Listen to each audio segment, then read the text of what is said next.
धरती आकाश बादल डागमग करे माई धिया लिहिले आपण पापा थर थर कापेले आहे धिया लिहिले आपण पापा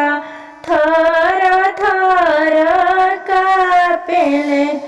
दुआर पर पापा रोवे आंगना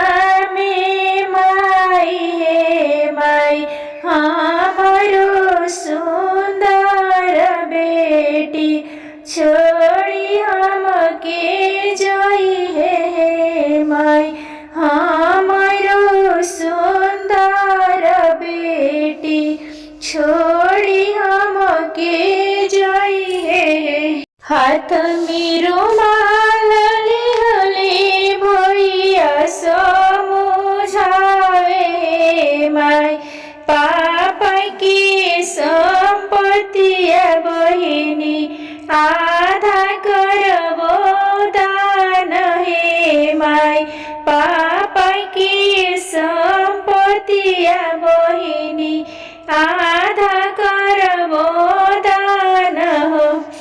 पापा की संपत्तिया